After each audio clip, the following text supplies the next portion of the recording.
Empezamos.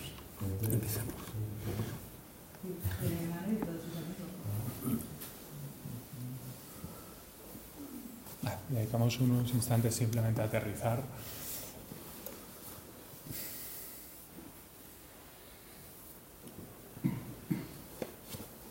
Intentando conectar con nuestros mejores deseos, aspiraciones.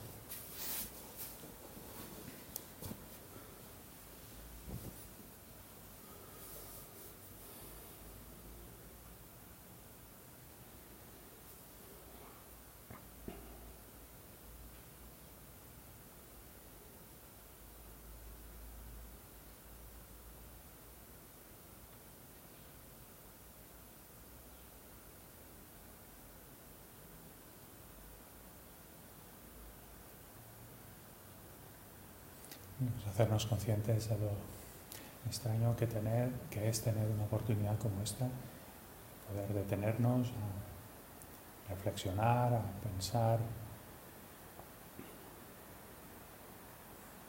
sobre cosas como que nos puede ayudar a encontrar más satisfacción, más felicidad, entender qué es el sufrimiento, cuál es su origen.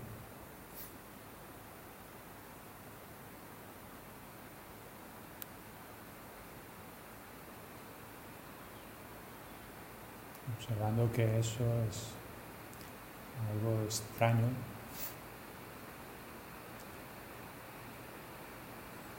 no siempre se dan las condiciones para ello y por lo tanto nos podemos alegrar.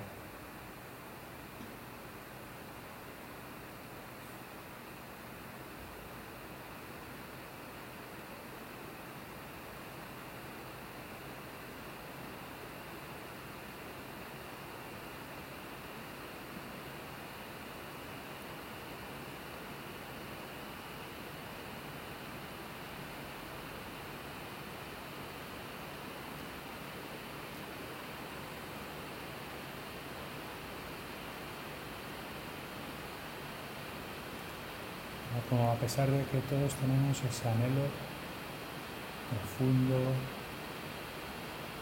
está ahí detrás de nuestras acciones, encontrar bienestar, ser felices, a pesar de toda la energía que ponemos en intentar hacer realidad ese anhelo, no siempre conseguimos lo que buscamos. A menudo nos encontramos con lo contrario. Buscamos ese bienestar, estar satisfechos, nos encontramos con problemas, dificultades, que no sabemos gestionar bien. Encontramos lo que deseamos, pero queda un vacío. Hace que haya un vacío que no podemos llenar. Nos impulsa a buscar más y más en otras cosas, en otros lugares.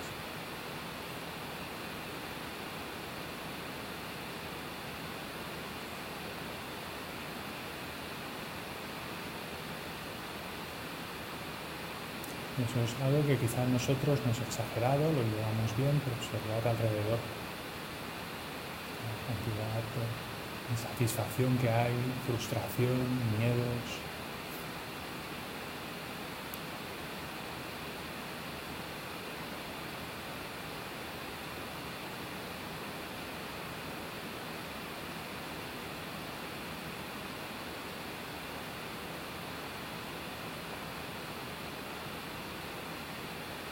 Hay personas que se sienten solas, abandonadas, personas que se sienten confusas, desesperadas, frustradas.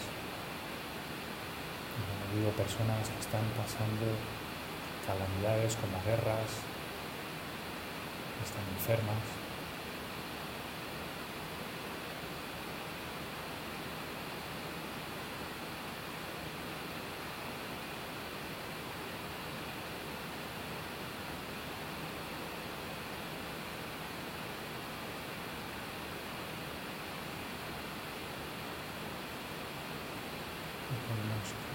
Esa conciencia, esa insatisfacción, sufrimiento, dolor, hacia el deseo de ser capaces de hacer algo con ello, algo constructivo. Detenernos, contemplar esas cosas, intentar reconocer aquellas cosas que puedan aliviar ese dolor, ese sufrimiento en nosotros y en los demás.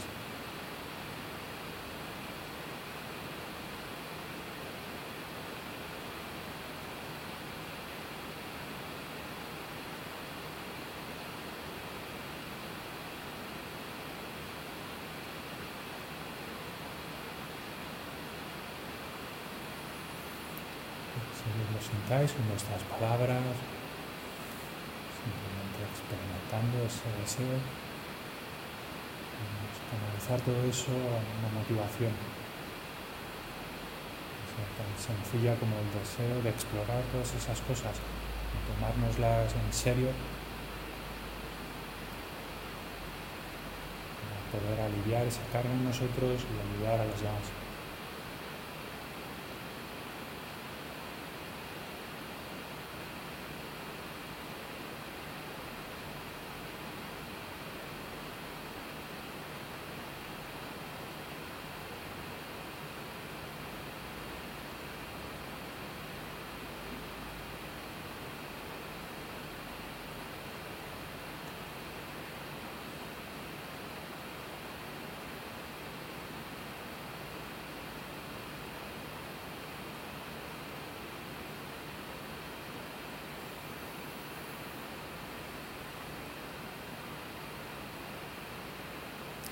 Manteniendo el sabor de esa motivación, vamos dejando la sesión formal, intentando mantener cualquier experiencia de calma, serenidad, de calidez que haya surgido, reconocer, aunque sea brevemente, esas cosas.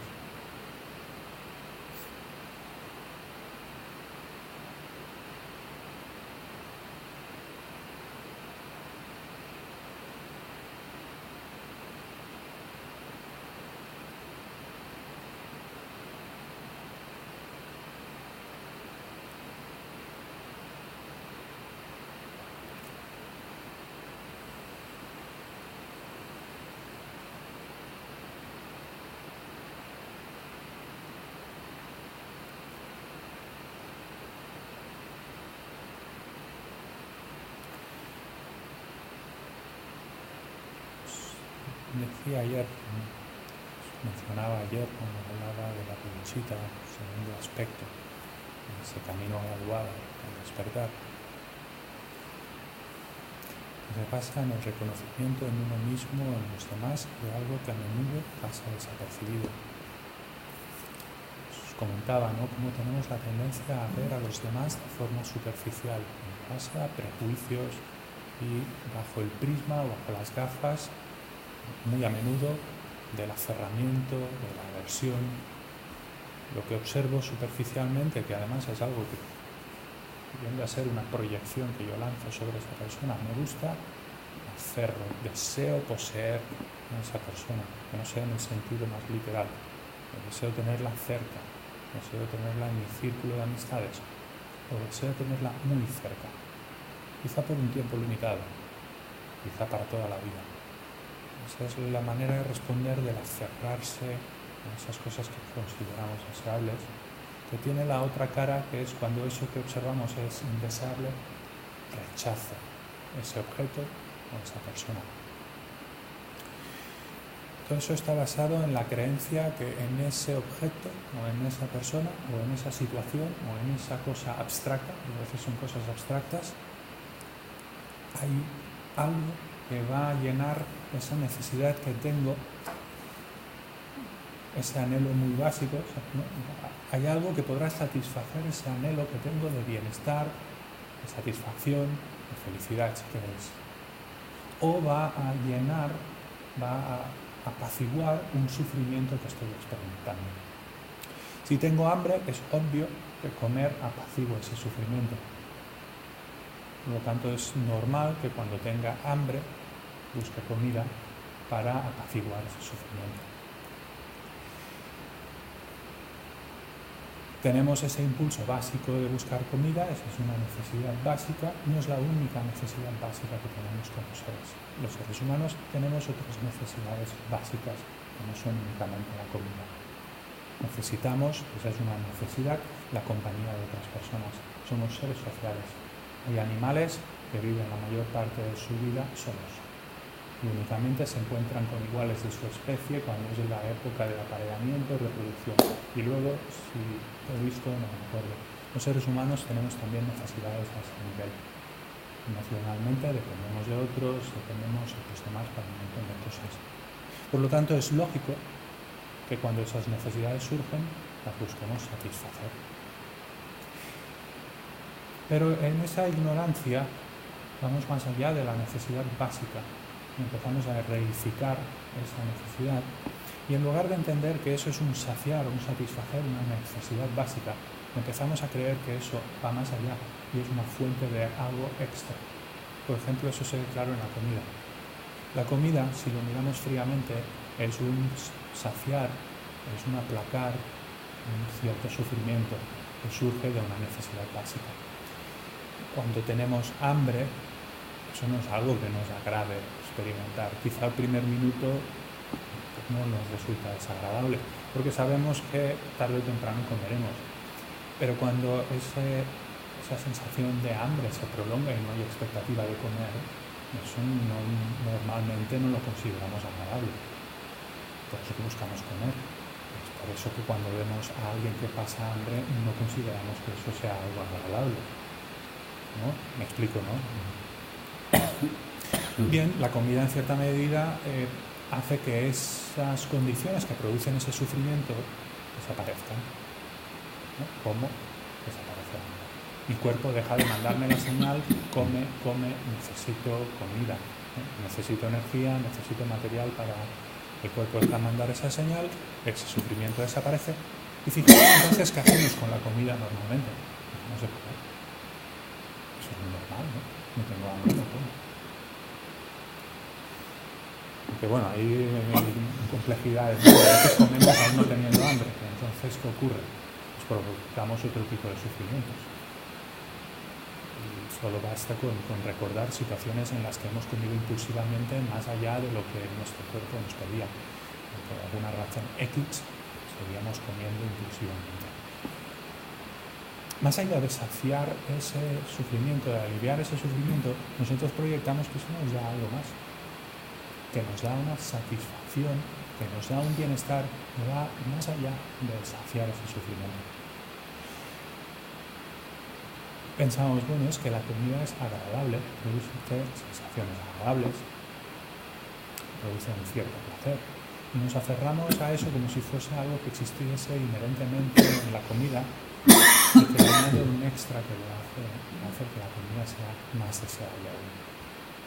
Pero, por ejemplo, en el caso de la comida, si lo pensamos fríamente, si eso es cierto, si la comida nos da ese extra de placer por las sensaciones que produce en el paladar, en el olfato, una mezcla de olfato, sabores, el notar texturas, si esa premisa fuese cierta, y tan agradable eso es, y tanto placer me da, ¿por qué no comemos y escupimos lo que comemos?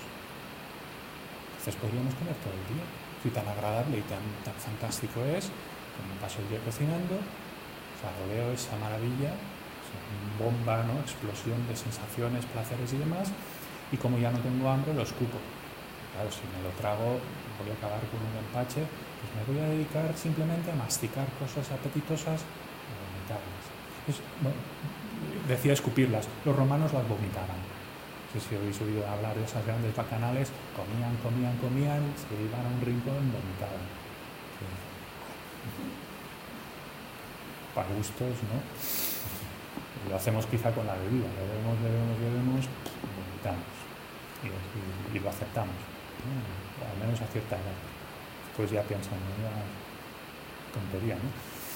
Pero fijaos si ese extra está ahí, ¿por qué no hacemos este tipo de cosas? Además es una mezcla de sabores y aromas. Los perfumes, hay un montón de cosas que tienen aromas muy agradables. ¿Por qué no invertimos el mismo tiempo y energía en recolectar aromas agradables y nos pasamos 15 minutos oliendo aromas agradables en compañía de otros? En lugares específicamente diseñados para eso, ¿no? Deme la carta de aromas y sabores, por favor. Pues mira, póngame un poco de aroma de esto, tal. Vemos, me lleva a la cuenta, no será porque no hay un sufrimiento detrás, vamos incluso a ponernos a oler flores y luego pagar pagar la cuenta.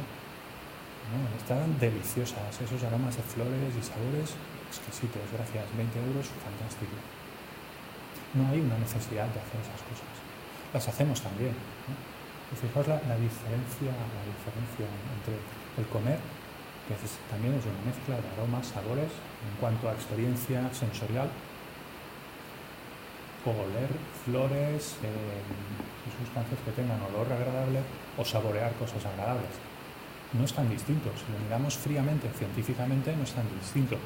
¿Cuál es la diferencia principal? Que en el caso de la comida estoy aplacando un sufrimiento, en el segundo caso no. Lo segundo puede tener cierta gracia en un momento determinado, pero no me voy a pasar no sé cuánto tiempo el día cocinando aromas y sabores. ¿Para qué? ¿Os imagináis trabajar para cultivar aromas y sabores? Pues sí, hoy en día quizá no es mucho el tiempo que dedicamos a trabajar para nuestra comida. Si miramos el porcentaje de gasto que supone nuestra comida en relación a otras cosas, pues no es tanto. Antes quizá era más el esfuerzo que teníamos que poner en esas cosas. Hoy en día no es tanto, pero aún así es un esfuerzo. El comer supone un esfuerzo. Aunque comamos comida preparada, eso requiere un cierto esfuerzo. Tenemos que ir a comprarla, tenemos que calentarla, todo el esfuerzo. ¿Haríamos ese esfuerzo simplemente por las sensaciones que experimentamos? ¿Por los olores y aromas? ¿O hacemos ese esfuerzo porque hay detrás algo más fuerte, que es el sufrimiento del hambre? Donde quiero llegar es que cuando no analizamos las cosas, y eso os lo lanzo, y luego observar, lo bueno es observar, cuando estamos comiendo, observar qué está pasando en nuestra mente. ¿Qué pasa antes de que comamos? ¿Qué pasa mientras comemos? ¿Qué pasa después de comer? A niveles más sutiles de nuestra mente. Pues si nos quedamos en lo superficial, eso es un gran placer. Si observamos con más detalle, empezamos a ver que eso tiene matices. Es un gran placer que produce que según que me haya comido, esté embotado en un estado de medio dormido, que me invita a hacer una siesta, me deja en un estado en que noto si observáis, ¿sabéis? Hay un cierto malestar en esta zona, me limita, si tengo ganas de hacer ejercicio o tengo que hacer ejercicio, el tener el estómago lleno no es las mejores condiciones para hacer ese esfuerzo. Luego no es todo tan fantástico y maravilloso, es más, si como según qué, me produce malestar. Según cómo esté de salud, coma lo que coma, me sienta mal. Persona que tenga una úlcera, ese comer no es un placer tan grande, ¿no? Pero cuando no analizamos las cosas, tendemos a simplificar. Nos quedamos con una impresión muy superficial y entonces de ahí lanzamos conclusiones inconscientemente y fácilmente clasificamos eso como inherentemente deseable o en otros casos inherentemente indeseable. Cuando empezamos a mirarlo de cerca, todo eso tiene muchos matices. Depende de muchas cosas. La comida es un placer en determinadas circunstancias, en otras circunstancias es una pesadilla. Si, por ejemplo, tienes una gastroenteritis, ¿dónde está el placer en comer? Tienes que comer y todo lo que comes te produce náuseas. ¿Dónde está el placer ahí? ¿Dónde se ha ido el placer de esa comida? Ha desaparecido. ¿No será que esa experiencia de placer estaba condicionada? Es obvio, ¿no? Cuando no estoy en condiciones físicas, eso es un gran sufrimiento. Si alguien te obligara a comer con una gastroenteritis, de esas que solo tragarte agua te vienen náuseas y vomitas, eso sería una forma de tortura. O imaginaros que no nos hacen experimentar ese placer durante 3-4 horas, continuamente come. Es un placer por sí mismo. Pues come, sigue comiendo. Si tan placer es, cuanto más mejor, ¿no? Pero no es cierto, llega un momento en que eso deja de ser un placer y empieza a ser el sufrimiento. El punto es, esas experiencias agradables, desagradables, ¿son algo que existe inherentemente ahí, en el objeto? ¿O en esa experiencia de sensaciones y demás? ¿O es algo mucho más complejo? Esa es la pregunta principal que nos deberíamos hacer en relación a todas esas experiencias agradables, desagradables. Y otra pregunta que es muy relevante y no nos hacemos es que tenemos la tendencia a apostar por eso. Apostamos y ese es nuestro modelo de buscar la felicidad. ¿En qué buscamos principalmente la felicidad? En lo agradable. ¿Cuál es nuestra manera de huir del sufrimiento? ¿Cuál es nuestra manera de complementar esa búsqueda de felicidad cuando aparecen dificultades o huir de lo desagradable? Y lo desagradable puede ser físicamente desagradable o mentalmente desagradable. Porque una persona no tiene por qué ser inherentemente agradable o desagradable, pero en relación a cómo soy yo, esa persona me puede resultar agradable, esa otra me resulta desagradable. Y considero que esa persona es agradable, quiero cerca, considero que es desagradable, la quiero lejos. Pero no hay una inherencia en eso, porque otra persona considera de forma distinta a esa misma persona.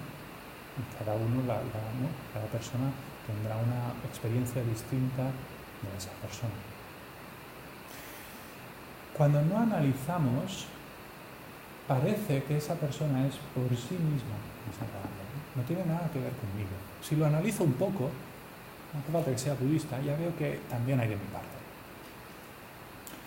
Pero algo tiene siempre esa persona que la hace desagradable. Algo me hizo, algo dijo, o es de una cierta manera que resulta desagradable. Y puedo entender que a alguien le resulte agradable, pero ¿veis cómo a veces hay como una resistencia a creer que principalmente soy yo el que está proyectando eso en esa persona? ¿Me seguís? Ahí el punto clave, más que pensar, es observar. Cuando encontramos a una persona por primera vez, observar cómo funciona nuestra mente, cómo inmediatamente clasificamos y lo mucho que nos cuesta soltar esos prejuicios. Si esa persona me aparece como desagradable, hay como una fuerza muy, muy fuerte que parece surgir, pues algo muy profundo, puede ser el inconsciente, ¿no? Que inconscientemente me impulsa a verla desagradable. Y puedo con la mente racional pensar, pero a ver, ¿por qué la ves así? Pero hay una inercia muy fuerte que me empuja a ver esa persona de esa manera. Es algo parecido a lo que experimentamos cuando estamos enfadados. Estoy enfadado y alguien me dice algo y puede que haya una cierta lucidez que me diga, pero cálmate, no es personal, no hay para tanto, pero hay una corriente subterránea que me impulsa a enfadarme con esa persona. Y puede que tenga una voz que me esté diciendo, estás exagerando, se te va la olla, estás de mal humor, ¿no? ¿Sabéis de qué hablo? ¿Qué ocurre cuando no escuchamos esa voz racional o no está? Esa corriente subterránea es la que tiene fuerza. Y entonces, y además en algunas personas es extremadamente exagerado, esa corriente subterránea tiene razón. Esa persona es inherentemente desagradable. Y si tú me dices que eso no es cierto, voy a discutir contigo. Y entonces tú eres agradable, pero cuando me estás diciendo esas cosas, empiezas a volverte desagradable. Y no me digas esto porque no me está gustando. Y si sigues por ahí, no te quiero hablar más. ¿Sabéis de qué hablo, no? ¿Os fijáis cómo en esas situaciones hay impulsos muy fuertes? Hay como fuertes y muy ciegos, que nos impulsan a actuar de un determinado modo. ¿Cómo buscamos felicidad? Pues no es 100% así, ¿vale? No somos tan brutos, pero hay una fuerte tendencia a buscar lo agradable y rechazar lo desagradable. Como si ese fuese el modo de ser felices. ¿Qué es lo que mueve esa búsqueda de felicidad? El aferrarse a unas expectativas de felicidad, en esas cosas agradables, o el rechazar, en el rechazo, la aversión, el miedo a cosas en las que tenemos expectativas de signo negativo. Eso me va a quitar felicidad. Eso me va a causar problemas que me impiden ser feliz. Eso me va a producir sensaciones desagradables. Lo rechazo. Bien. ¿Es incorrecto? Ahora vamos a eso. ¿Es incorrecto o es correcto? Vamos a analizarlo. Si fuese correcto, podríamos concluir que las personas que se aferran más a las cosas, ¿no? Si el funcionar en base a aferramiento, a aversión, es un modo de funcionar correcto, pero vamos a testar distintas hipótesis. Si funcionar bajo apego, aferramiento, aversión, de esa manera, ¿no? Creyendo todas esas expectativas, eso funcionase, por lógica tendríamos que pensar que las personas que tienen más aferramiento y por lo tanto se mueven más bajo esos consejeros, digamos, tendrían que ser más felices. Las personas con más aversión, miedo, rechazo, tendrían que ser más felices. Porque si funcionar con apego a aversión nos ayuda a ser felices, pues cuanto más mejor. Pero eso funciona. Las personas que se aferran más a las cosas son más felices. Las que rechazan más y tienen más miedo son más felices.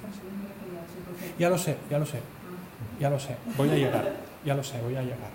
Ahora estoy jugando con este extremo con el aferramiento a aversión. ¿Qué respuesta daríais a eso? ¿Funciona?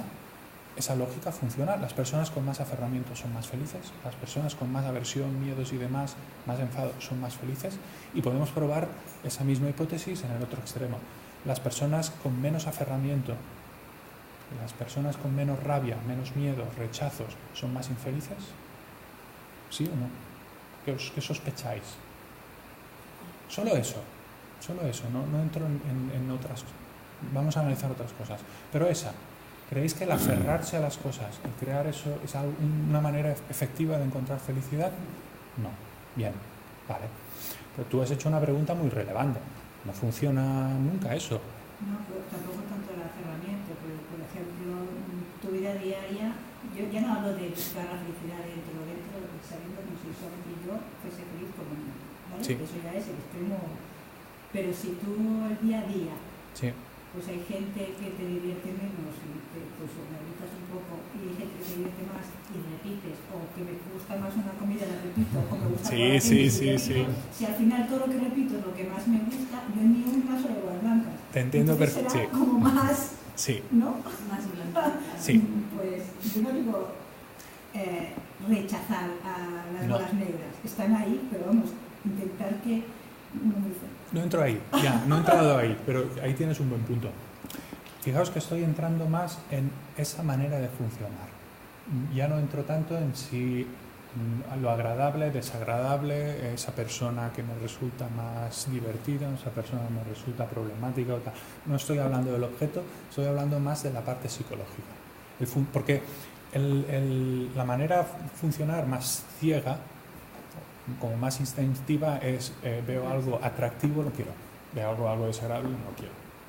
Entonces, voy más a ese mecanismo. Ese mecanismo es decir, Es más material. eso no funciona, perfecto. Eso te lleva a más sufrimiento. Perfecto, por ahí vamos. Eso es más material, ¿no? Sí. Vamos a darle la vuelta. Vamos a darle la vuelta a eso. ¿Qué ocurre? Bueno, no, vamos a profundizar más en eso. No funciona. ¿Por qué no funciona? Porque a veces acierta, muchas veces la pifia. Va a ciegas porque, si os fijáis lo que hablaba antes, ¿no? En ese considerar agradable-desagradable, ese agradable-desagradable está inherentemente en el objeto, en la persona o en la situación, y es más, ¿es tan 100% agradable como yo creo? O después, cuando analizo o cuando experimento, descubro que eso agradable tiene una serie de facetas que no son tan agradables, que me están condicionando a futuros sufrimientos. Por ejemplo, en la comida, ser adictos a la comida no parece ser muy, ¿no? Ese comer compulsivamente no parece ser muy sano. Ser adictos a según qué tipo de comida parece ser la fuente de un sufrimiento futuro. Pero además, generar una dependencia muy fuerte, una necesidad muy fuerte de saciar ese hambre inmediatamente, me puede producir una gran ansia. Cuando tengo hambre no tengo la comida a disposición. Ese mecanismo se basa en ver las cosas de manera muy simplificada, ¿no? Agradable, desagradable, no me gusta, o neutro. Me gusta, no me gusta, neutro, no me interesa, ni fu ni fa. Me deja bastante frío, indiferente. Pero fijaos que en ese agradable, desagradable, para coger los extremos, hay una simplificación. Las cosas no son blanco o negro. Algo que puede ser muy agradable puede ser un auténtico desastre. Algo que es desagradable puede ser muy conveniente en un determinado momento. Eso los seres humanos lo llevamos bastante bien, pero no lo hacemos casi por inercia, con una cierta educación, pero no somos conscientes que es algo súper importante. No le damos quizá la importancia que merecería.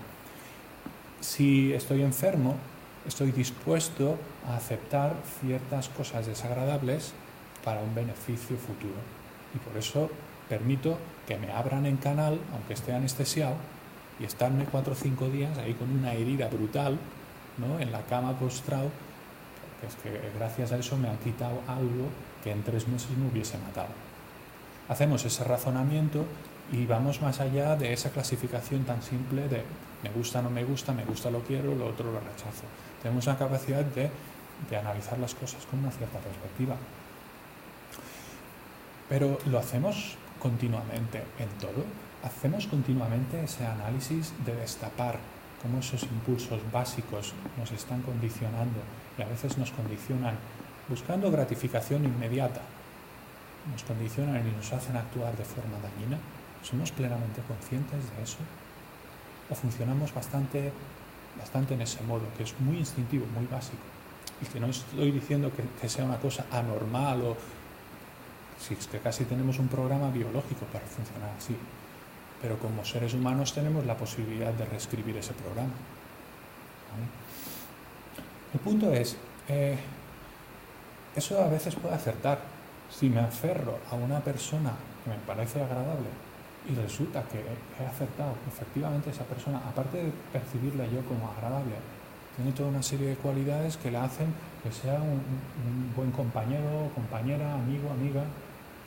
Pues me ha salido bien la jugada. Pero fijaos, y es, en las relaciones con las personas creo que es un buen ejemplo en el que se pueden ver estas cosas, ¿no? En la relación con otras personas, si nos quedamos en el nivel más superficial, pongamos el de la atracción física, ¿no? ¿Cuántas veces acertaremos?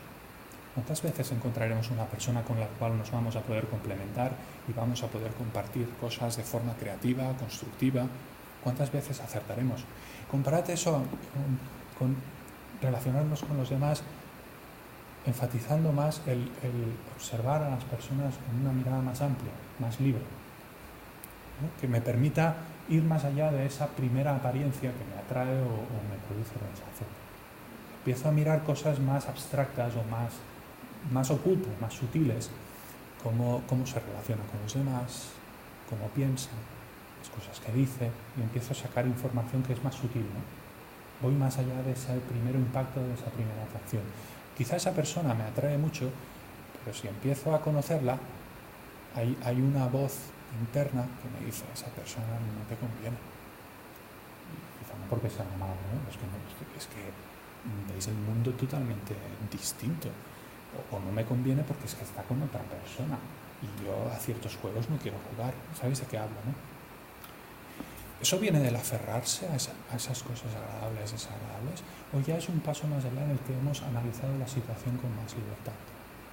En que soltamos ese impulso a querer retener y empezamos a observar con más perspectiva, con más libertad, empezamos a valorar otros factores que quizá no eran lo primero que aparecía.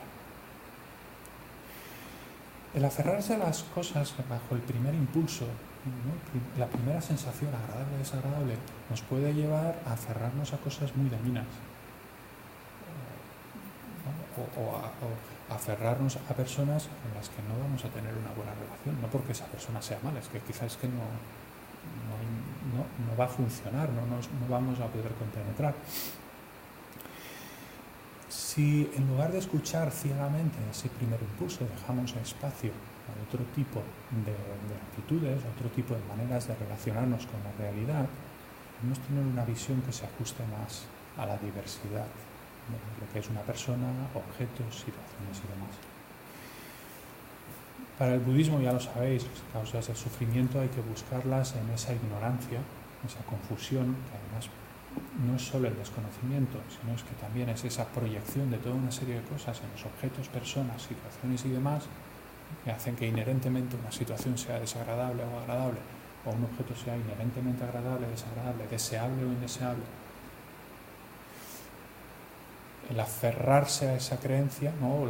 El aferramiento que surge hacia ese objeto, persona, situación, bajo la fuerza de esa creencia y el rechazar esas mismas cosas bajo la fuerza de esa creencia, de esa proyección.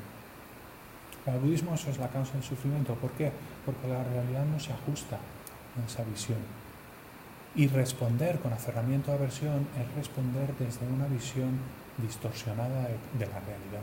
Estamos proyectando toda una serie de cosas, le damos solidez y entonces lo deseamos. Como si eso fuese a llenar ese vacío o fuese a satisfacer ese anhelo que tenemos de ser felices y no sufrir. Si eso funcionara, tendríamos que ser más felices cuanto más tiempo pasa. Eso lo hacemos sin pensar, nos cuesta cero esfuerzo aferrarnos a esas cosas, rechazarlas, nos cuesta poquísimo. Eso es lo más fácil que podemos hacer.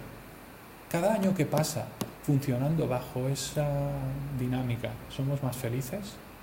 Cuando entramos en esas dinámicas fuertes de aferrar, rechazar, miedos y demás, ¿vamos ganando en felicidad o más bien vamos perdiendo en felicidad? Tú ya lo decías, eso es fuente de sufrimiento.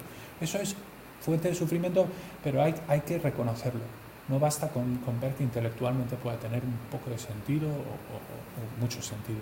Hay que reconocerlo en primera persona, cómo ese funcionar bajo esos condicionamientos nos hace vulnerables, en el mejor de los casos vulnerables.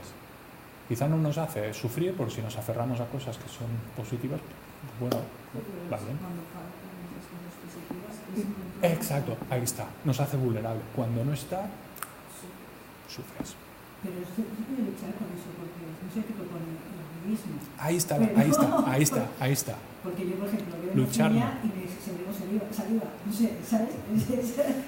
No propone luchar contra eso, propone abandonarlo o reemplazarlo. Propone gradualmente abandonarlo. Pero eso ocurre con todo, con el amor, no sé, tú no te enamoras de la persona que tú eliges. No, hay un pensar. condicionamiento. Yo me imagino que hay otro componente que hace que te enamores de... Eso es un buen punto. Cuando te enamoras hay absolutamente cero control. Es todo control biológico, hormonal, tal. Ves una persona atractiva y ¡flash! Ya está, no puedes. Has perdido toda la razón, tal. ¡Pua! O no, a saco. De un feo con mucha personalidad. O sea, no hace falta ser atractivo. No, es igual. Lo del enamoramiento es ciego. Y cuando pasa el cóctel, ¿no? La borrachera hormonal, ¿pero qué ha pasado aquí? Como solucionar algo así, pero eso es algo que tú no Vale, está bien. Cero control. Cero control. Te enamoras de alguien, ¡pam! Pierdes toda la razón, ya no ves nada más. Solo ves a esa persona altamente deseable y te lanzas de cabeza. ¿Es así o no? No sé. No te has enamorado. Pero es una fantasía, no deja de ser una fantasía. Es una fantasía. Es un aferramiento elevado a la máxima. A la máxima. Es un apego elevado a la máxima. A la máxima potencia, exactamente. En ese elevar a la máxima potencia ese aferramiento, ¿hay algo de libertad? Hay una posibilidad de decir, se me está yendo la olla, quita, aparta, aléjate durante un tiempo prudencial hasta que eso se enfríe, porque madre mía, qué desastre.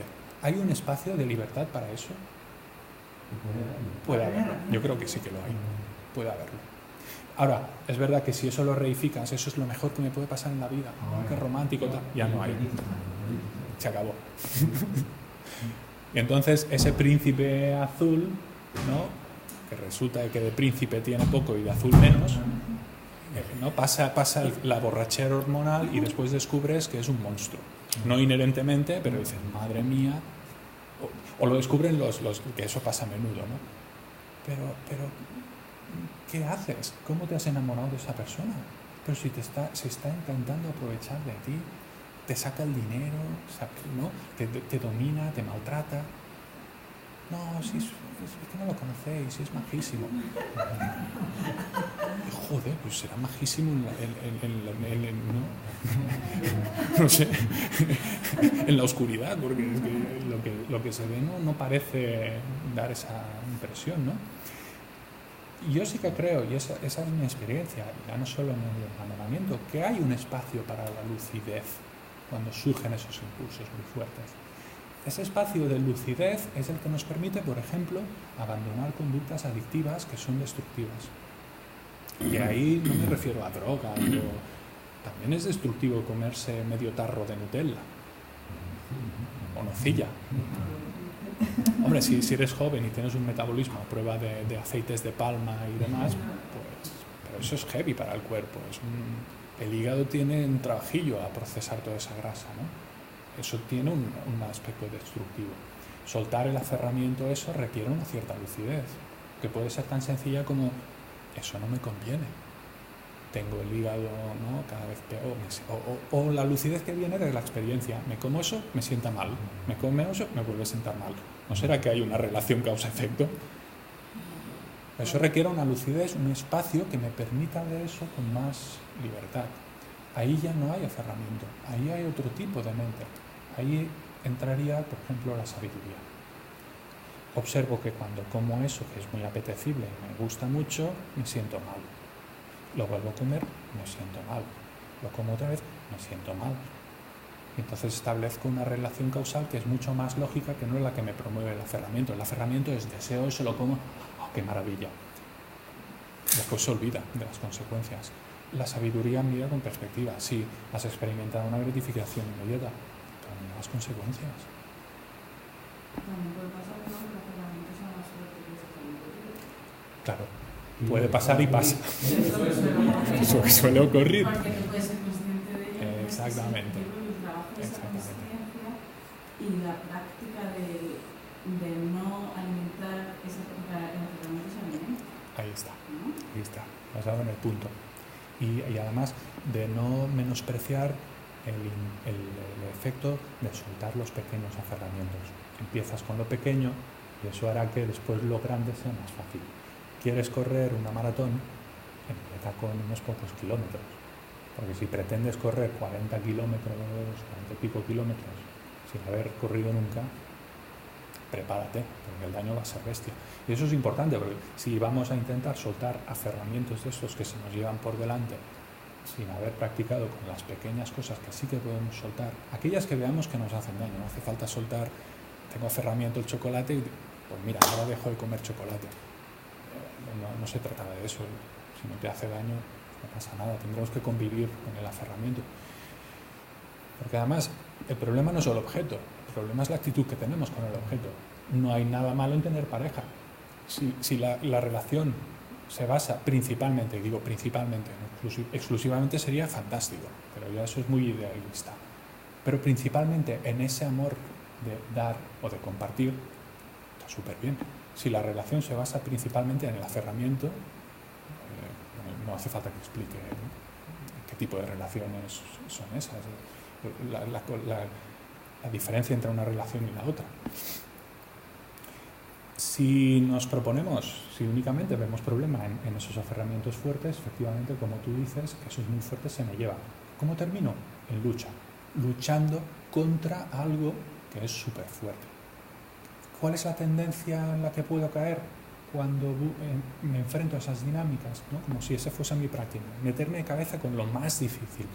Pues puedo acabar reprimiendo, ocultando, disfrazando, transformando ese aferramiento en otra cosa, negándole, ¿no? Eso no es aferramiento, es cualquier otra cosa, justificándolo. Pero de hecho, en la mayoría de los casos, en el contexto del desarrollo espiritual, la tentación sería reprimir, lo reprimo. Pero reprimir ese impulso no lo elimina, seguirá ahí, solo que le has metido un tapón encima.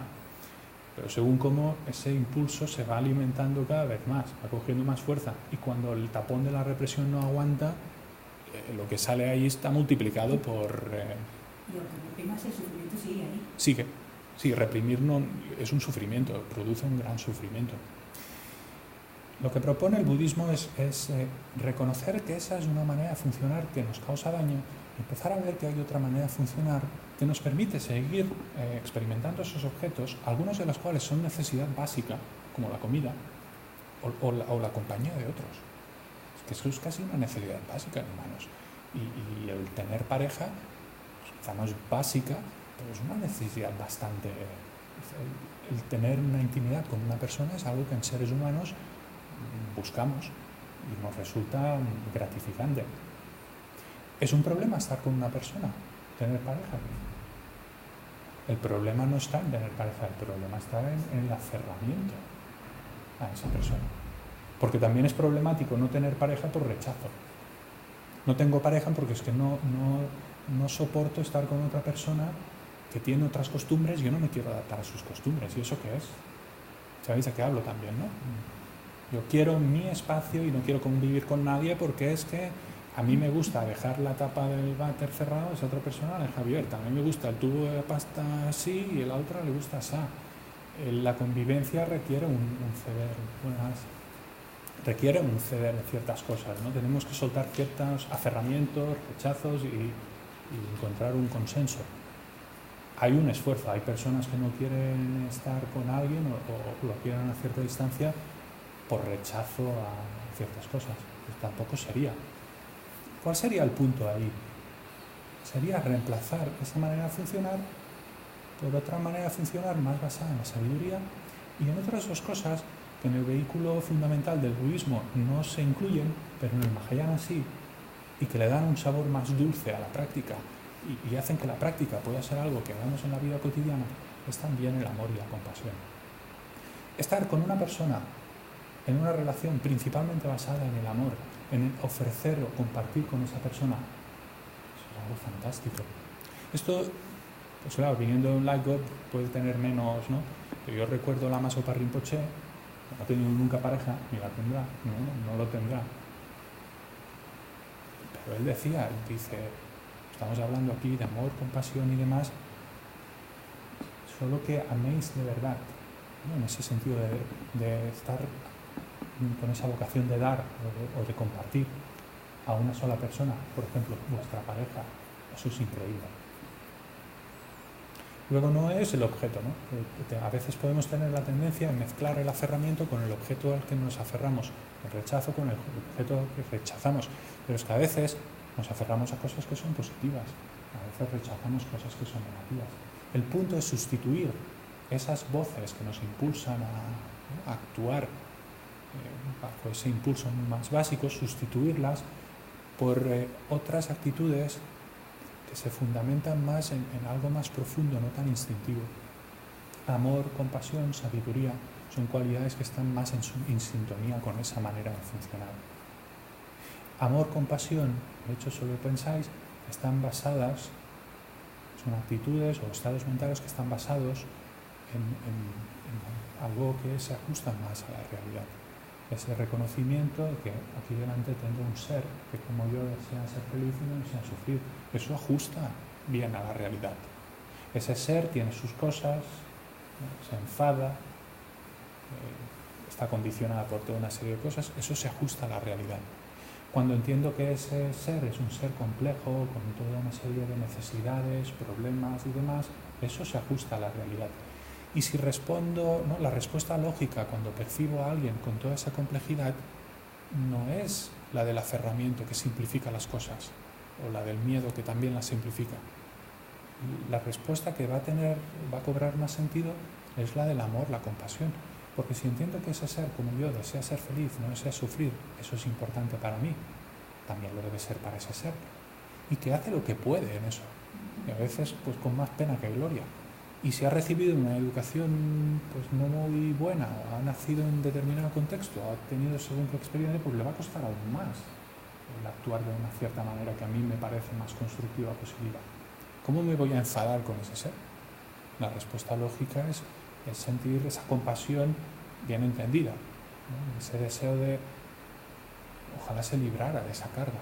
No solo del sufrimiento que pueda experimentar, porque quizá no experimenta sufrimiento, quizás es tan feliz maltratando a los demás, pero yo sé que ese maltratar a los demás, motivado por, ¿no?, esas actitudes, le está predisponiendo a un sufrimiento futuro, que ese maltratar a los demás está basado en un rechazo, en un aferramiento, en ver a los demás como objeto, en gran egoísmo, y yo entiendo que todo eso es causa futura de sufrimiento. Por lo tanto, estoy viendo a alguien que está atrapado en una dinámica destructiva, que quizá le gusta, que quizá se lo está pasando bien, pero son las consecuencias futuras. Eso es como ver a alguien que se está enganchando a las drogas y ver toda la película. Pues se lo estará pasando muy bien, pero lo que le espera en el futuro. Se está metiendo en una situación complicadísima, ¿no? Y se cree que eso no tendrá consecuencias y tal, y está haciéndose daño y haciendo daño a otras personas, pero no es consciente de lo que está haciendo. Creo yo, vamos. Porque yo cuando me veo entrando en esas dinámicas, parece que uno pierda la conciencia de todas las consecuencias que pueden venir. O si hay esa conciencia, que no haya capacidad de responder, que el impulso sea tan fuerte que te arrastra. Y eres consciente que estás entrando en una dinámica destructiva, pero no puedes. Hay un impulso fuertísimo que te arrastra. A la vista de todo eso, ¿cuál es la práctica principal o la primera práctica, ¿no?, que podríamos ir incorporando? Soltar esa manera de funcionar. ¿Cómo? Empezando con lo que esté a nuestro alcance, o con aquello que más daño nos hace que esté a nuestro alcance.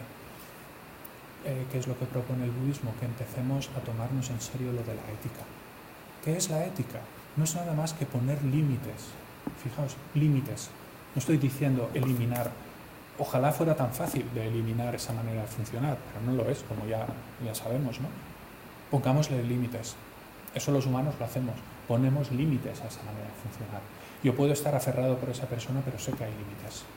Esos límites no los puedo traspasar. Es algo como ¿no?, que mi familia, educación, cultura me han puesto ahí. Pero algunos saltan esos límites. Lo hacemos todos, ¿no? Nos marcamos límites, pero a veces, si nadie me mira, pues me salto el límite. Si ella no se entera, pues me salto el límite. Aunque no seamos católicos, ¿no?, en general, entiendo yo, a menos que explícitamente en una pareja así lo decidan los dos, en general entendemos que en una relación de pareja hay unos ciertos límites. Yo espero que esos límites esa persona los respete, y esa persona entiendo que también espera que yo respete esos límites. Pero fijaos con qué facilidad, en este caso, por ejemplo, se saltan los límites. Si no se entera, no pasa nada. Pero tarde o temprano eso termina sabiéndose, y el daño que causa. El daño que causa a la persona que se siente engañada, el daño que causa también, si realmente uno está bien con esa persona, que le causa a uno mismo. Por un momento de locura y demás, y de excitación y demás, uno arruina una relación que está bien. Eso causa daño a ambas personas y la relación está bien. La ética sería empezar a tomarnos en serio esos límites. Y poner esos límites, y esa es otra, para mí es una cualidad que diferencia al budismo a veces de otras, ¿no?, otras propuestas, es que ese límite, márcalo tú, es flexible. En el budismo hay distintos compromisos que uno toma, o votos, en relación a la ética, ¿no?, para favorecer eso más. Es como si firmo un contrato. De ahora en adelante firmo un contrato con mí mismo, con un testigo, que por ejemplo no voy a matar. Me comprometo a no matar. No matar a seres humanos, pues quizá lo llevo bien, y se me pasa por la cabeza. Pero las hormigas entran en casa, eso ya es otro tema. Matar a un humano me queda muy lejos. Matar a una hormiga es algo que me puedo ahorrar en muchos casos. Pues ¿por qué no adoptar el compromiso que incluso esa hormiga a la que le doy tan poco valor, no la voy a matar? Me pasaré 20 minutos cazando hormigas y quitándolos a la casa. Quien me vea se va a pensar que me he vuelto loco, pero tiene un punto también la verdad es que llega un momento que persiguiendo la mosca, jugando con las ventanas, abre, sal. Que si la pisa no pasa nada, ¿no? Si es por accidente, pero ahí no había voluntad de hacer daño. La ética es abandonar esa voluntad de hacer daño, abandonar esa voluntad de matar. Luego pisas una hormiga, pero no tenías voluntad de matarla.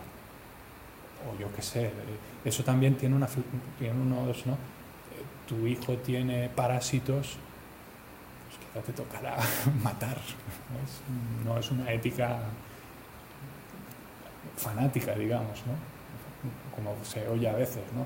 Es que en mi religión lo de trasplantar sangre no se puede, es pecado, ¿no? Y dejas morir a alguien porque es que yo tengo ahí, ¿no?, que no puedo y además yo lo considero así, pero lo aplico a mi hijo. Mi hijo quizá no está de acuerdo con eso, ¿no? ¿Sabéis de qué hablo? De hecho es curioso, en la ética budista, por ejemplo, ¿no?, otro tipo de compromiso que uno toma es decir la verdad, no mentir. Pero por ejemplo hay ¿no?, indicaciones en que en casos en que eso cause un daño tienes que mentir o callar. De hecho en esos casos quizá lo mejor es callar, no decir la verdad. Y eso tiene sentido en situaciones, hay ciertas situaciones que si digo la verdad causo daño a alguien, entonces mejor me callo. Esa es sinceridad que tienen algunos, piensan que no, eres así, te lo sueltan, sin filtros. Y dices, hombre, cállate. No te he pedido tu opinión de todo. Esto que dicen no me gusta. Vale, está bien, ya, porque no te gusta. Ya. No me gusta cómo vistes. Vistes como un pordiosero. ¿Quién te pregunta tu opinión de todo lo que hago, pienso y demás? Además, a veces no hay tendencia. Yo expreso todas mis opiniones, pues todos lo hacemos, ¿no? Pero cuando los demás expresan su opinión de lo mío y no es una opinión que me agrade, ¿no? Nos sentimos un poquito quizá, pero no te pases con tus críticas y opiniones. Pero eso es otro tema. Esa ética busca marcar límites, e insisto, marcar límites razonables. Es curioso, de hecho, eso es algo interesante de entender. Hay 5 votos raíces, ¿no?, que forman parte de esta ética tanto en personas laicas como en monjes. No matar, no robar, no mentir, no utilizar, no matar, no mentir, no robar, no tener una conducta sexual incorrecta. Siempre me olvido uno. Matar, mentir. No, porque lo que pasa es que ya es como que ya está incorporado y las listas ya me las olvido. Los intoxicantes, no beber alcohol, demás. Vale. Bueno, yo ya os lo digo, no tengo ningún problema. Yo el de intoxicantes no lo tengo. Yo le dije a una mamá, es que es un poco friki que si yo estoy en casa en Navidad y vamos a brindar con cava, les diga, no, mira, que es que yo el alcohol tal, y porque además yo no tengo problema con el alcohol, no me emborracho. Bien, eso es lo que yo le negocié al lama que me dio los votos, pero no, podría tomármelo, sí, no, blanco o negro. Digo, bueno, pues, otros, como el Dalai Lama, te dicen, no, tomas el compromiso de no emborracharte, de no perder el control, porque entiende que en Occidente lo del alcohol es algo muy cultural y que en una celebración, y a veces puede ser contraproducente, ¿no? Me parece que los budistas seamos rígidos y ni una copita de vino, ¿no? Pero en esos votos a veces se explicaba, ¿no? Por ejemplo, esos votos los tomaba un carnicero. A ver, un carnicero, ¿cómo va a no matar? ¿Qué se hacía en ese caso? Mira, ese voto lo vas a tomar de la siguiente manera. Desde que se pone al sol hasta que sale, no matas. No, pero nos permite entender un punto. No, es raro si entendemos los votos como algo absoluto, como un dictado o una ley divina. Entonces es un poco raro que el Dios nos empiece a poner en variaciones. Se supone que los votos son para desarrollar una conducta ética, sí, y crear unas causas y condiciones exactamente, para la felicidad. Exactamente. Y entonces, si el carnicero lo hace de X hora a X y luego sí. Porque para sostener a su familia, mantener a su familia, necesita matar.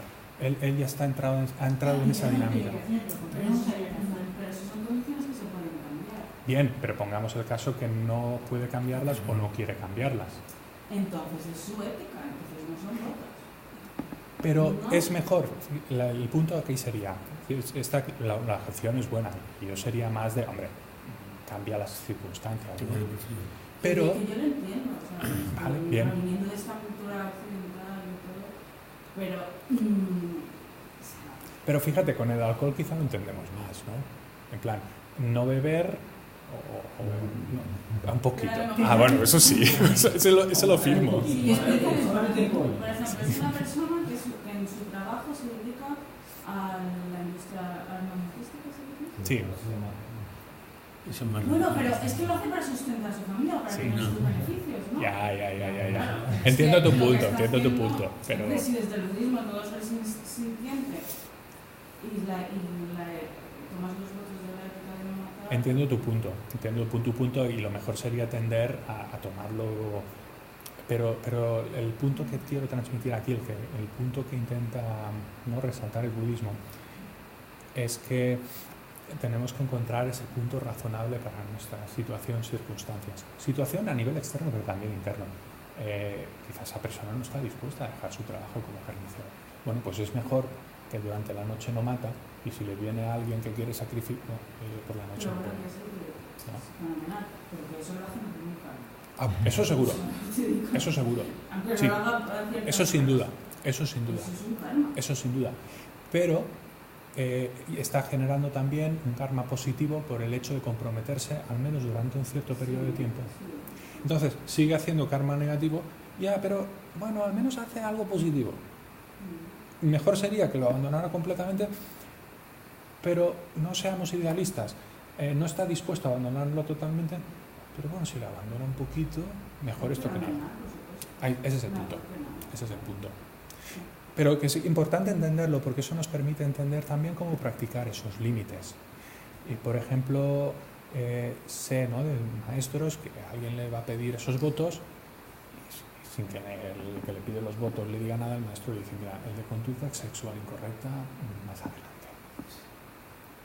Ya le he clichado, ¿no? Pero incorrecta para qué, porque te ponen una lista de las cosas que tú haces y demás. Conducta sexual incorrecta es básicamente no utilizar el sexo para dañar a los demás, o que en la relación sexual no dañemos a los demás. El adulterio, si daña a la persona, ¿no?, con la que estoy, pues es algo negativo. Esa persona le importa cero, y además me lo ha dicho, que esté con otras personas. Entonces no hay daño. Será cultural también. Porque Claramente cultural, y además algo que depende de las personas. Porque si en una pareja son liberales y demás, eso es vuestro business. La ética no es absolutista, no es una ley divina que esto es bueno, esto es malo. Depende. ¿De qué depende? De que se haga daño y de las motivaciones que haya detrás. El karma no es absoluto. Depende sobre todo de la intencionalidad que hay. Si la intencionalidad es dañina, esa acción es dañina. Y hay acciones que por sí, por naturaleza, ¿no?, son dañinas, como matar. En general a nadie le gusta que le maten. Ahora, en eutanasia ahí tendríamos ya dudas. Claro, ahí no sabríamos. Porque es más complejo, no es blanco-negro. Es más incómodo.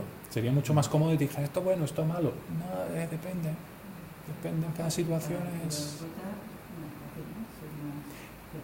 Claro. Bueno, de hecho lo más fácil sería esto blanco, esto negro. Súper fácil. Cuando empiezan a entrar los matices, ahí tenemos que tomar decisiones. Tengo el voto de no matar, ¿y la eutanasia qué? Bueno, si tengo el voto de no matar, pues quizá me olvido. Eso es lo más fácil. Pero si hay un animal que se está desangrando, sufriendo lo innombrable, y va a estar así durante no sé cuántas horas, lo llevo al veterinario para que la eutanasia, no.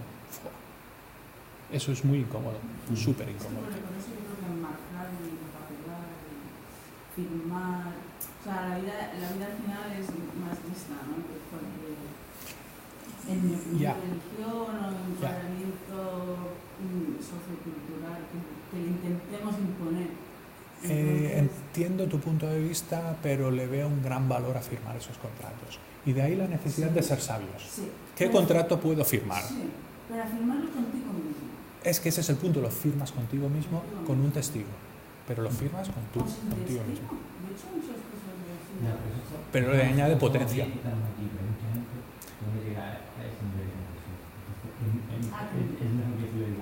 aquí puedes llegar. Sí. Y se acabó. Porque si no, Sí. Eso es por eso que tenemos normas de conducta, normas sociales y leyes. Y religiones también, que nos dicen aquí, si nos ven en una religión, pues todas veces sí. Es un poner bajo control. Sí. Y con cada punto te van dando una explicación de por qué. O sea, no puedes beber vino porque... Porque el tomar alcohol, por ejemplo, nos puede poner en situaciones en que perdamos el control. Es un desinhibidor. Eso no es budismo, eso es sabido, es un desinhibidor. Claro, si yo me comprometo a respetar, ¿no?, cierta fidelidad con mi pareja, a no matar, a no mentir, tal, bueno, ya sabemos que hay ciertas cosas que cuando bebes son mucho más fáciles de transgredir y de romper, ¿no? Y entonces lo rompes y al día siguiente, madre mía, ¿qué he hecho? Y se me ha ido la olla. Y todos esos otros votos que tenía, me los he saldado. De hecho, en el caso del alcohol, eso es interesante saberlo. Se dice que las otras 4, ¿no?, el mentir, robar, la conducta sexual incorrecta, matar, esos son, digamos, cosas en general, por naturaleza, negativas. El alcohol no. El alcohol es negativo en el momento que tomas el voto. Si tú tomas el voto de no beber alcohol y bebes alcohol, eso es un karma negativo. Pero beber alcohol en sí no es negativo por naturaleza. Pero te puede llevar a cometer un montón de negatividades. Pero cuando dicen intoxicantes, ¿no?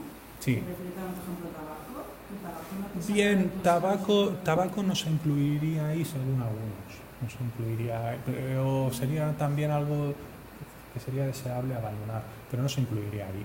Se incluirían, pues quizá cocaína, Todas heroína, aquellas sustancias que te drogas. llevan a perder el control. esas sustancias que te Pero si es intoxicante, que no... Intoxicante quizá no sería la mejor. Yo diría sustancias que te hacen perder el control. Porque intoxicante también es según qué medicina, ¿no? Sí. No me tomo esa medicina porque me intoxica. No sería tanto el tema de toxicidad, sino el tema de pérdida de control. Fíjate, tú antes decías, ¿no? Me parece, mencionabas el estar atento, ¿no? Y claro, cuando tomas alcohol, la capacidad de atención... Y además se produce una distorsión de la realidad, ¿no? Empiezo a percibir las cosas con una... Con cualquier intoxicante, realmente, ¿no? Incluso el tabaco te hace ver si estás nervioso, una Bien. medicina que te hace más... Sí, Ya, sentidos. pero entonces tendríamos que incluir ahí también el té, el café, ir a correr, todas esas cosas alteran nuestro estado mental, ¿no? O bailar, eso también produce un cambio a nivel mental. El punto es el de pérdida de control. Y es cierto, no es blanco-negro. También puedes perder el control si empiezas a desfasar, pues a bailar, empiezas a excitarte. Te estás intoxicando con sustancias internas, digamos. Ya, pero de hecho también por eso se dice que si uno quiere realmente practicar esas cosas, estate atento a tu estado mental, no te sobreexcites, porque ahí se te va a ir la olla. Tienes que aprender a tener la mente serena, equilibrada. No quiere decir que en un momento no puedas permitirte, no dice eso. Pero tienes que valorar muy bien si estás llegando a ese límite en que puedes perder el control. Y si estás llegando ahí, retroceda. No llegues nunca a ese punto. Y eso es un arte, porque nadie te puede decir, mira, tu punto de control es este. No, lo tienes que descubrir tú. Hay una necesidad de conocerte cada vez mejor y encontrar, ¿no?, esos puntos. Os decía, yo no tengo ese voto, pero me siento súper cómodo, yo no me emborracho. Y yo controlo con el alcohol. No controlo cuando estoy borracho, no. sé cuando empieza, ¿no?, la tasa de alcoholemia a ser algo ya un poco, ¿no? Y cuando llego a ese punto sé decir no. Sé decir no, gracias, más vino. No. Ese es el punto de control, ¿no?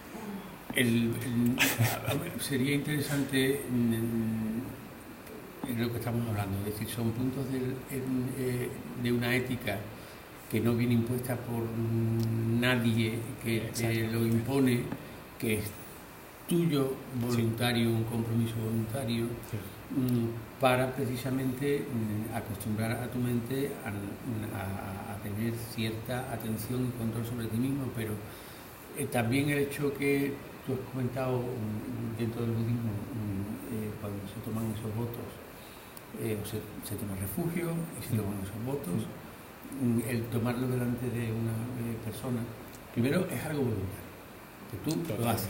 Segundo, que tú interpretas, te exige una capacidad de interpretación, no es blanco y negro, y tú eres el que pone los límites. El hecho de decirlo delante de otra persona, que normalmente es un monje que tiene la capacidad de dar el refugio y recibir, y cuando tú le dices, no, el voto de alcohol no lo tomo estos otros, tú le dices, puedes tomar 2, 3, 4 o 5.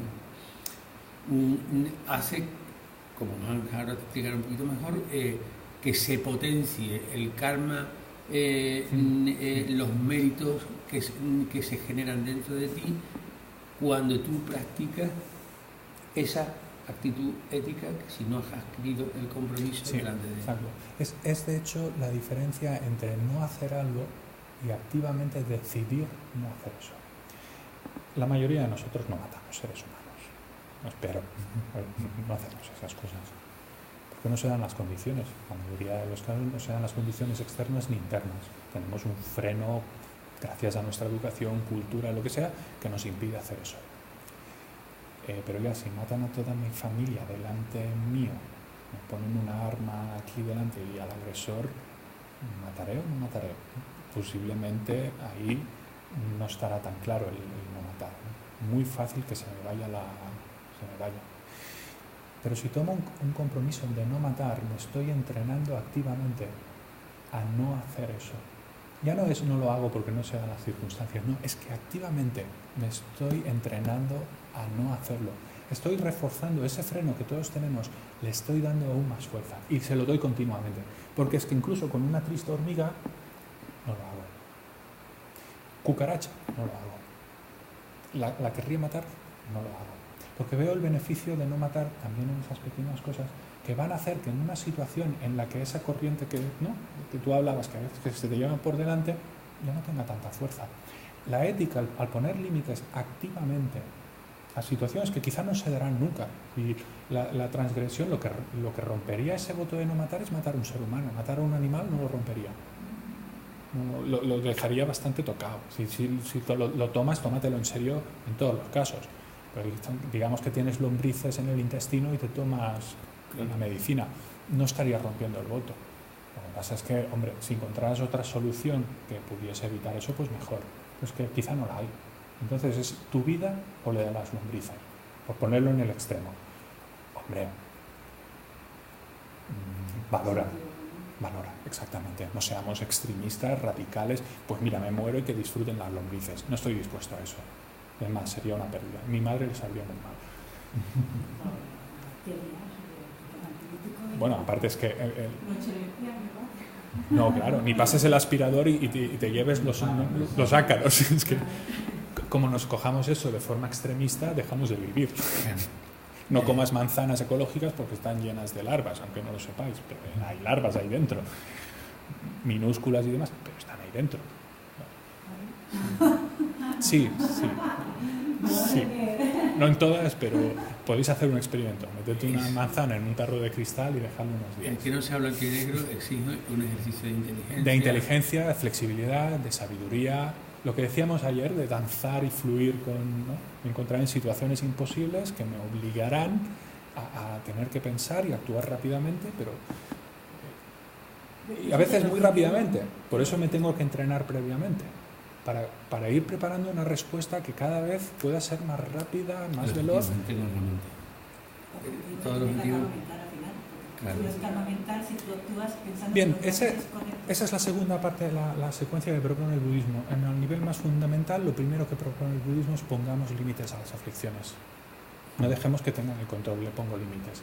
Y ahí yo estoy de acuerdo contigo. Yo, de hecho, la ética, yo tomo votos, tengo un montón de votos, pero siempre tiendo a ir a la raíz de esos votos. ¿Cuál es la raíz? El actuar movido por aferramiento a la aversión no funciona bien. Pues mi ética tiende a ir por ahí. No te dejes llevar por eso. Actúa siempre con más perspectiva, con más libertad, con más sabiduría. Y entonces ya estás satisfaciendo todos esos votos. Bueno, quizá todos no, pero estás yendo a la raíz de lo que sostiene todos esos votos. De hecho, la primera parte de ese desarrollo para abandonar esas causas de sufrimiento es ponerle límites a esas causas. No puedo proponerme, me las cargo de hoy para mañana. Eso es irrealista y va a terminar mal. Con represión, me haré daño a los demás. Meteré la aversión, el rechazo, ¿no? En el método para eliminar aversión, rechazo, aferramiento. Eso no funciona. ¿Veis la trampa? ¿No? Veo que eso de aferramiento a aversión es malo y por aferramiento y aversión decido expulsarlos de mi vida. ¿Estoy jugando más de lo mismo? La represión es una forma de rechazo. Si mi manera de eliminar ciertas cosas es el rechazo, es la represión, estoy alimentando aquello que quiero abandonar. Entro en una dinámica viciosa de la que no puedo salir. A mí eso es particularmente lo que me gusta del Mahayana. El Mahayana propone la sabiduría, cosa que también propone el vehículo fundamental, pero propone otra cosa. Sustitúyelo por amor y compasión. ¿Te apetece esa cosa? ¿Es deseable? ¿Te la puedes permitir? ¿No te hará daño? Disfrútala. Desde el amor. Me permito eso. Porque es agradable, me gusta, me lo permito y lo disfruto. Y me permito ese disfrute. Cuando no está de ese disfrute, no pasa nada. Deja, suelta, relájate, no aferrarse. ¿No? Más relajado. ¿Lo tengo? Bien. ¿No lo tengo? Bien. no pasa nada. Intentar encontrar un estado de bienestar más incondicional y no de condicionarlo tanto a esas experiencias. El método más fundamental que también comparte el Mahayana es, primero pongamos límites a eso. Pongamos límites razonables que hagan que el daño, el karma negativo que creamos, no sea bestial, que sea un karma negativo asumible, digamos, ¿vale? Que no nos provoque grandes conflictos, dificultades y problemas futuros. Según nivel de gestión de esas aflicciones, de esas causas de sufrimiento, concentración. Vamos a desarrollar una mente mucho más focalizada, de manera que cuando surja ese impulso, mi atención no se vaya allí. Mi atención esté en cosas positivas. Si mi atención está 100% en cosas positivas y las distracciones en forma, en este caso, de impulsos de aferramiento o aversión no tienen fuerza, pues ya está, no hay problema. Esa corriente que se me lleva ya no se me lleva, no tiene fuerza. Porque estoy concentrado en cosas positivas, tengo la mente centrada en cosas positivas o momento a momento en lo que estoy haciendo, en una motivación que puedo yo ir marcando, ¿no? En esa práctica se dice, y estamos hablando de grados de concentración ya potentes, que las aflicciones, aferramiento, aversión, pasarían a estar como en un estado de latencia, como dormidas. ¿Es observado qué ocurre cuando meditáis y conseguís una cierta estabilidad? ¿Cómo resulta mucho más fácil después, cuando os encontráis con una dificultad en que surge ese impulso, observarlo y dejarlo pasar? ¿Lo has observado eso? Pero lo observo, ¿no? Lo observas. O sea, a mí, por ejemplo, no sé si será un perverso que acabas de decir, de cuando surge la ráfaga, centrarte en el amor y compasión, para mí me suena un tipo de represión, porque al no prestarle la atención que esa corriente requiere, en mi caso toma fuerza. Entonces, según mi experiencia, necesito gestionar y prestar toda mi información. Claro, porque una cosa no quita la otra. Pues si esa corriente es muy fuerte, no es suficiente con desviar la atención. Y ahí está, aunque sea latente. Lo que pasa es que con amor-compasión no decía de poner la atención en amor-compasión. Estaba diciendo de canalizar esa corriente. Esa persona me resulta agradable. Y, vale, pues en lugar de responder con aferramiento, ofrécele algo. No cambia, en lugar de querer poseer a esa persona, obsérvala como un ser que desea ser feliz y no desea sufrir, o cambia el foco de la atención y esa energía que te iba a llevar a aferrar a esa persona, canalízala hacia qué puedo ofrecer a esa persona. Lo que os mencionaba ayer, ¿no? Cuando empezamos a observar a los demás con esa mirada distinta, que quieren ser felices, no desean sufrir, podemos canalizar esa energía de otra forma más creativa. Pero no la bloqueamos.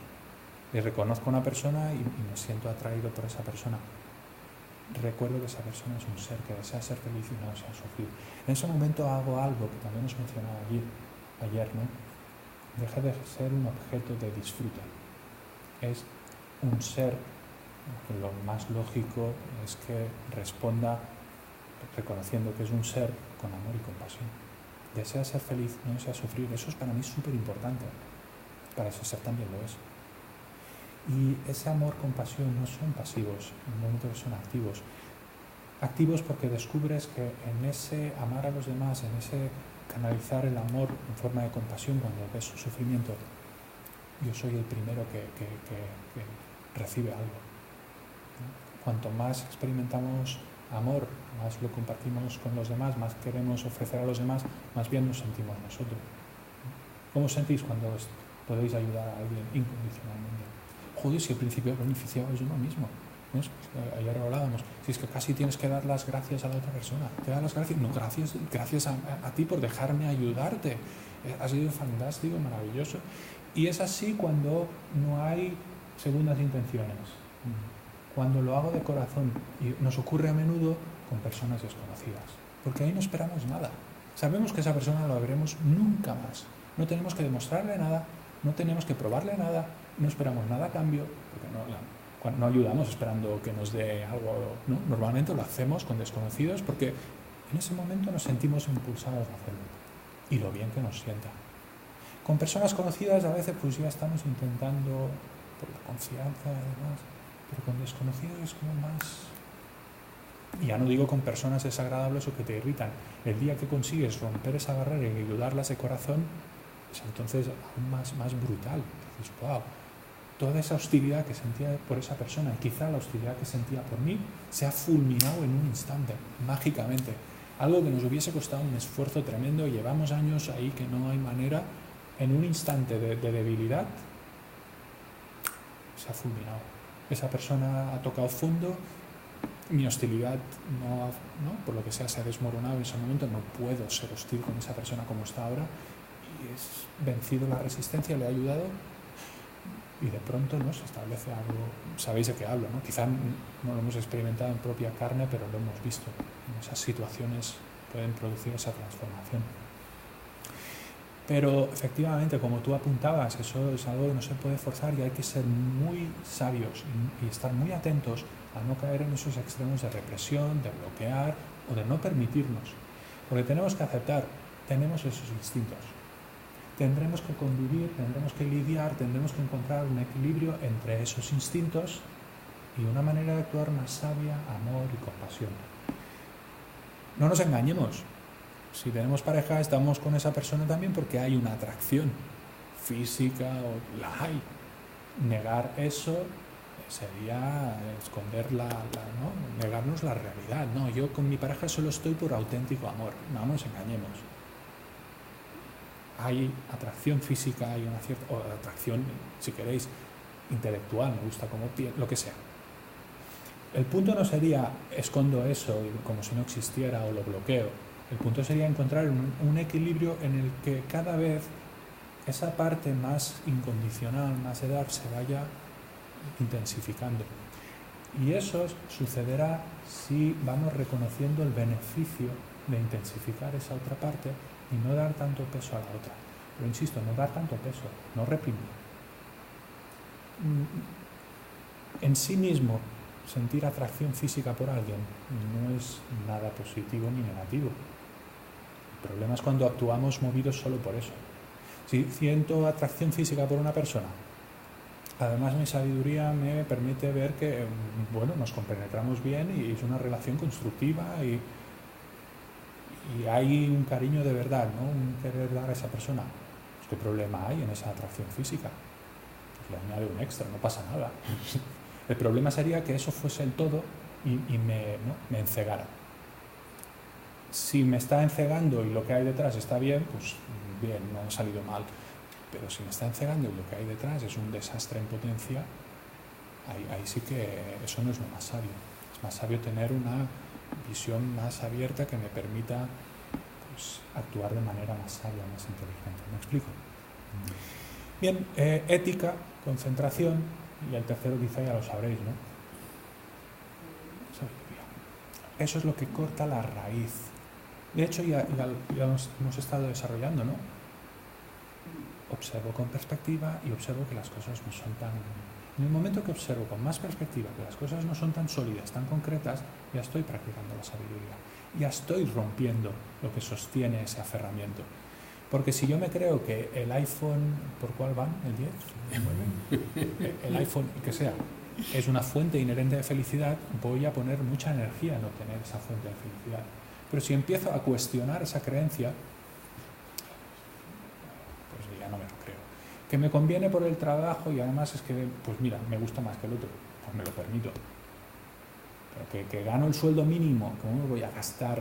Que ya serán casi 1.000 euros, ¿no? Me voy a gastar un mes y pico de mi trabajo y pasar penalidades para tener ese juguete. Si analizo con sabiduría, le quito el atractivo. Desmonto, ¿no? Le quito esa energía que sostiene esa corriente tan fuerte. La desmonto. Pero eso, insisto, también otra vez más, tiene que ser gradual. Todo el desarrollo de todas esas cualidades es gradual. Y se trata de hacerlo de corazón, auténticamente. Y uno tiene que ser muy sincero. Porque no vale decir, uy, sí, el iPhone no es tan bueno, tal. Quiero. Eso es autoengañarse. Pensar, no, yo soy muy sabio, desmonto. No desmontas nada. Estás enganchadísimo y te estás intentando creer que te estás desenganchando. Sé sincero. Eso se te lleva. Eres un adicto a la tecnología. Eso se te lleva. Empieza por cosas más fáciles. Y ve debilitando eso, pero no te engañes. o ir directamente a eso, ¿no? Y que tú ¿no? A saco, pa. También, sí, también. Si funciona, ¿por qué no? Pero si no funciona. Entonces, empáchate de iPhone, también puedes, eso puede ser bueno, ¿no?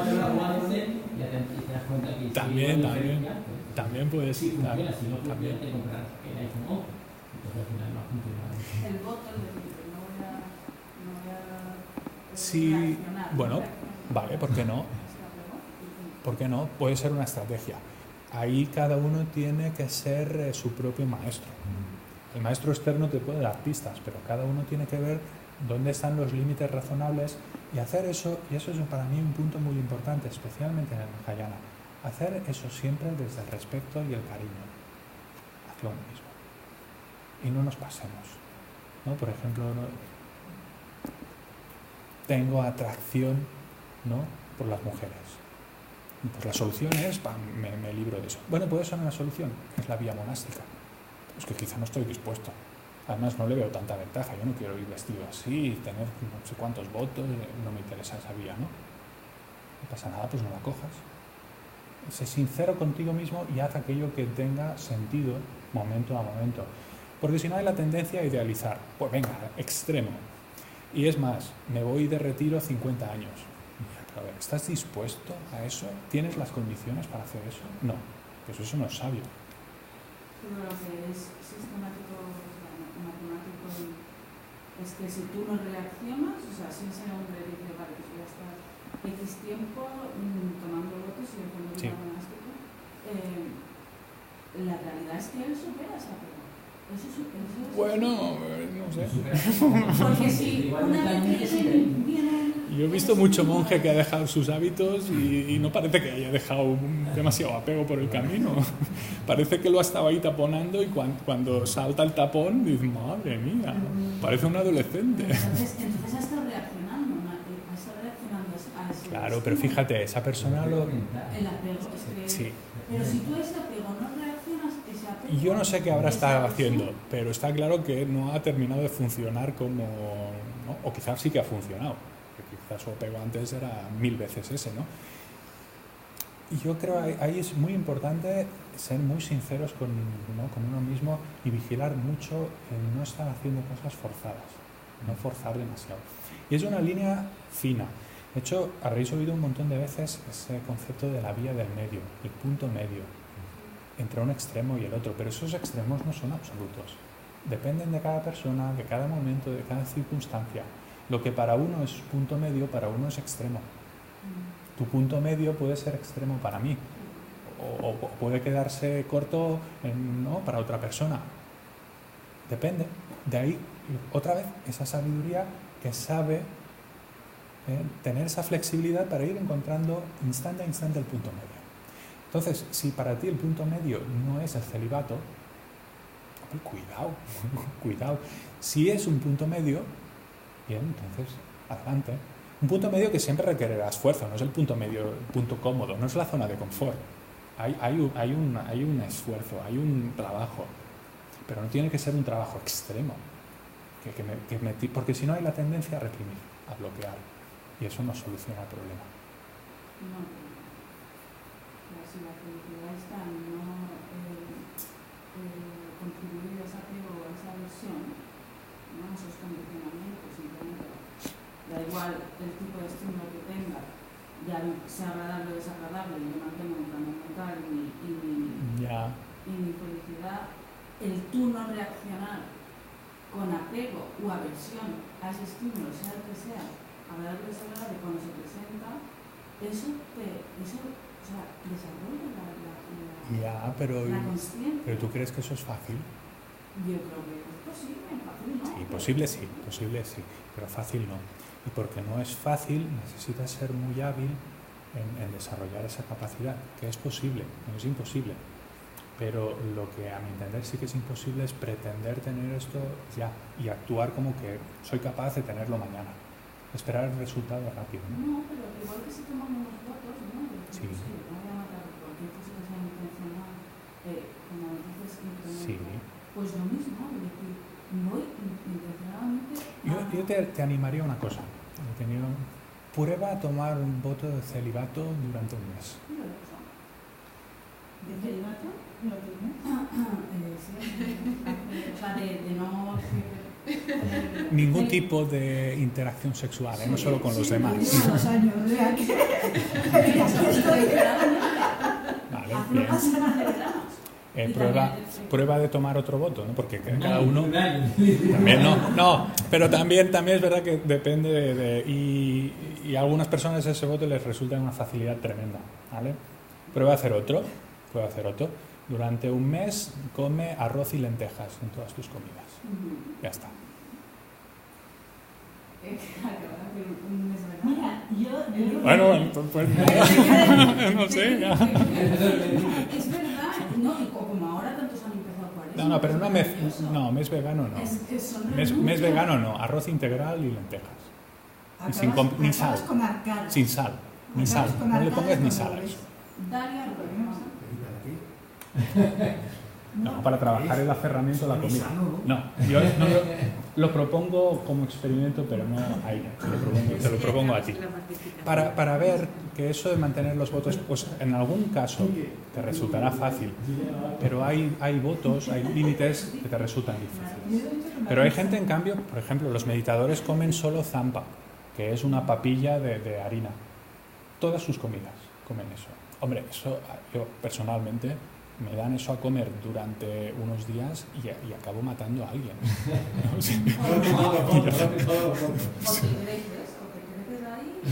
Si lo superas, bueno, pero a ver, nos entendemos, ¿no?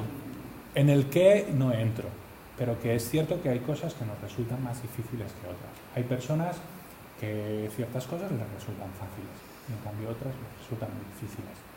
El punto al que querría llegar yo aquí es que cada uno tiene que ver cuál es el punto razonable de trabajarse esa cosa. Efectivamente, cuál es el punto de comer arroz y dal durante un mes. No tiene mucho punto. Hay entrada de sabiduría, ese tipo de compromiso quizá no tiene mucho sentido, déjalo. O puede tener sentido, si médicamente te dicen que tienes que hacer una dieta especial un mes, pues está bien que tengas un fuerte compromiso con eso y la respetes. Vale, ese contexto está bien. Pero fijaos, depende del contexto. Si no me hace ningún daño, ¿por qué tengo que comer cada día la misma cosa? ¿Qué beneficio hay ahí? Valoro. No hay ninguno, no lo hago. Entonces no hago cosas raras y en el celibato le veo un beneficio. Veo que es algo factible, aunque me requiera esfuerzo. Lo hago. No le veo ningún beneficio o me va a resultar imposible.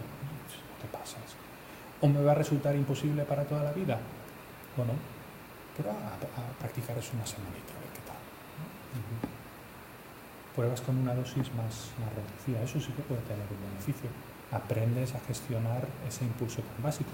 De hecho, fijaos que en la práctica más básica de ética, esa conducta sexual correcta, se incluye, bueno, el factor principal es el adulterio. Ahí hay un control de un impulso muy básico, porque lo fácil sería responder a ese impulso. La ética ya es el impulso está, pero yo no voy a responder.